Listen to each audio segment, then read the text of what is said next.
Thank you, Speaker. Nominee, my first one's a comment. It's good that you mentioned about redesigning our training programs. Through you, Speaker, recently the Maritime Authority advertised for jobs for Kenyans to work in the vessels. And the requirement was just basically training in hospitality, front office, and a foreign language, which is German. But I put it to you, they could hardly raise the numbers that were needed. So seriously, it is an area of concern because we are losing out on opportunities as Kenyans, yet we're talking about unemployment.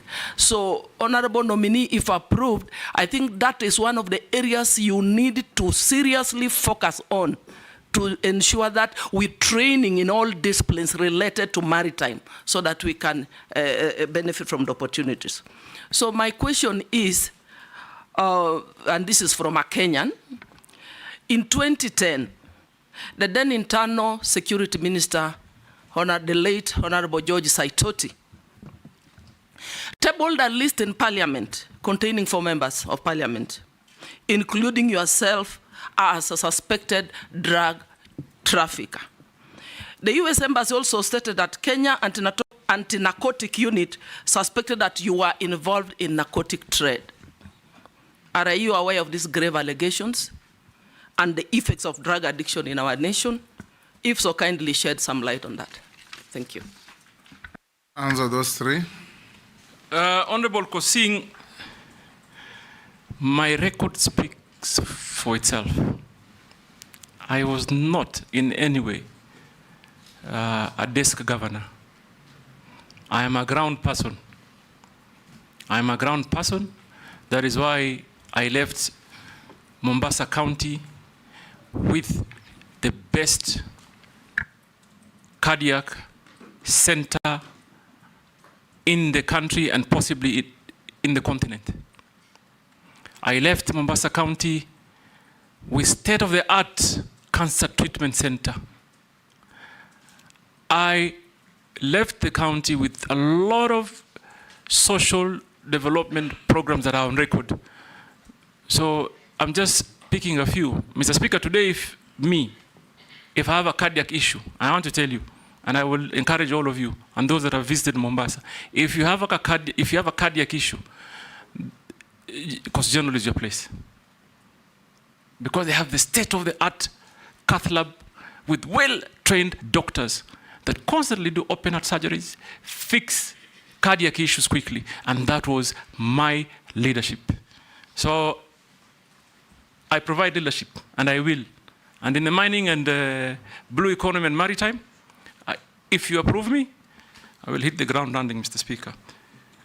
On matters of licensing, I don't know whether this committee understands the process that is applied on licensing, but I'll quickly share from what I found out.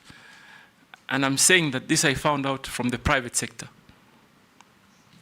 Number 1, you go to the potential area and engage either the landlord or the communities or the county.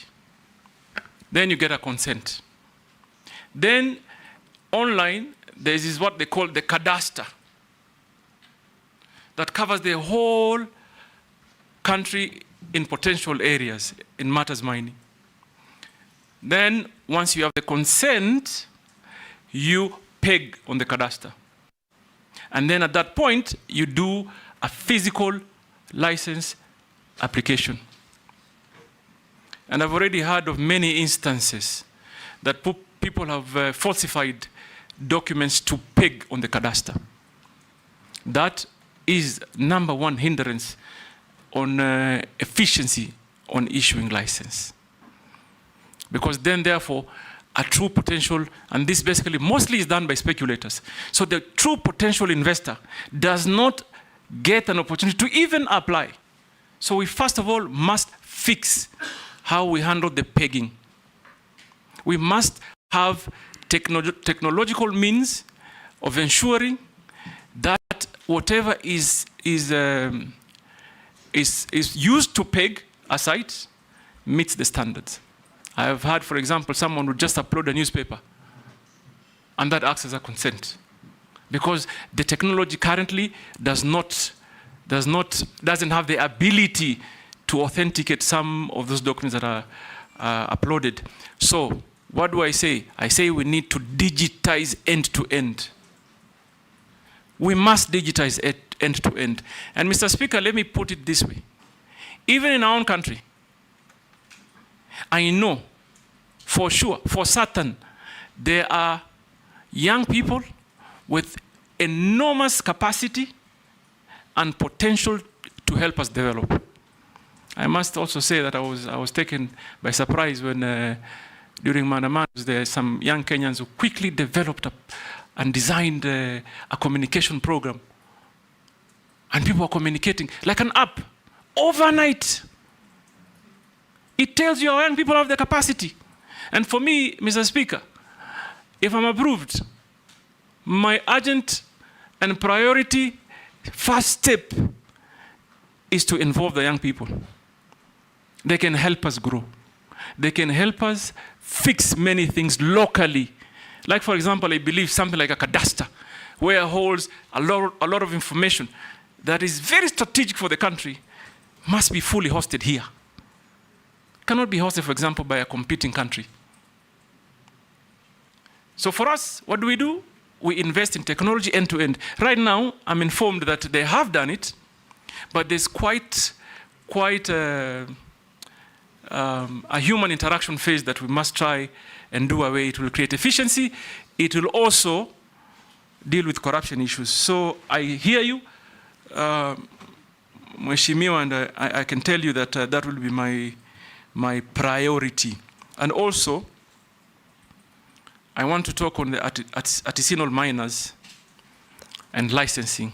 They go through similar challenges, Mr. Speaker. They go exactly how a private sector investor suffers is the same way, unfortunately, the artisanal miner also suffers. So that, for me, is something that I must look into. For me, Kenyans must be allowed to exploit their wealth so that they can better their lives in a manner that is organized, safe, and most importantly, beneficial to them. So that I will do. Mheshimiwa Imase, you talked about training. I couldn't agree more that we must design our programs or the architecture of training in a manner that fits the needs of the players. We must do that. I mean, there's no two ways. What do I think I will do? Obviously, I will begin by evaluating the Bandari Academy.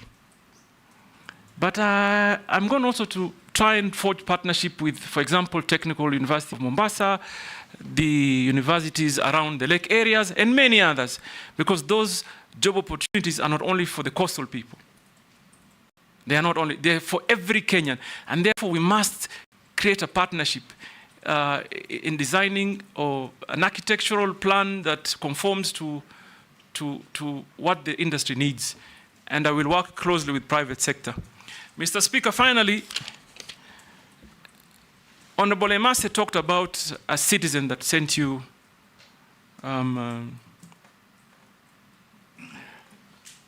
SMS. A question on SMS. On the drug baron issue. You know, the irony for me is that when you want to pick records selectively, that is what challenges me. The quagmire for me is I don't understand if you come and table a report. Obviously, there must be some subsequent actions. And I want to also, this is one matter that I really hope we can put to permanent closure, Mr. Speaker. When I was campaigning in 2013, in Mombasa, there were billboards put up. Don't vote the baron, vote change. Mr. Speaker, let me begin with that report. Yes, I thought he tabled the report on a dossier that he was given that was passed to him through the American embassy. What normally happens is that when you table or pass a dossier, it is investigated, I believe. It is worked on. So that happened. The late Honorable Saitoti, may the Almighty rest his soul in eternal peace, came back to Parliament with a report. He came back to Parliament and tabled a report of investigation and the outcome. And it was a multi-agency, almost international investigation that clearly stated, and I'm going to only speak for myself, that no iota of evidence was found against me. Mr. Speaker, let me put it this way. I'm not a fool. I come from a family that is blessed with businesses. And I'm thankful to Almighty for what I have. So number one, that investigation was concluded. Number two, Honorable Emasi, first term as governor, I was the greatest critic of the Jubilee administration. Had lots of personal altercation. They came after me in businesses, in many fronts. Don't you think for a minute, if I was involved in any illegal activity, I would have survived that regime? They would quickly have used it to, like they say, I remember, I'm sorry, Mr. Speaker, just indulge me a minute. I remember at that time, the president came to Mombasa and said, "Tutamalizana na huyu." They would have used it. So please, Kenyans, I want to assure you here today that I do clean business. Visible, that can be audited, can be seen, physical, and therefore, please, Mr. Speaker, if anybody talks about a report that was tabled on the dossier, also talk about the report that came after that cleared us. And I am particularly interested because first point for me to call and try and interest investors to come, I am planning to go to the United States. They are known for big investments in mining, and it is my plan to go and engage them, interest companies from the United States. The same Americans gave you a visa to accompany me as foreign minister to the US. Exactly, Mr. Speaker, just after that. In fact, yes. Just after the day I went. Immediately after that. And I've been to America many times, and I intend to continue to go to America, because America really, Mr. Speaker, I think we're going to be looking that way to get investors to come and invest, particularly in the areas of mining. So, Mr. Speaker, that matter, again, I hope it comes to permanent closure. Because it's all like education, it comes up only when they are seeing an opportunity. But don't be pigeonholed to America. There are even bigger mining countries like Australia. No, in Canada, Australia. Others, yes. And even here, by the way, Mr. Speaker, I don't know whether you know, I've just found out, in fact, just yesterday, that Kenyans have invested heavily in mining in Tanzania. So even here we have them. Are you talking about me? Daud Morogara.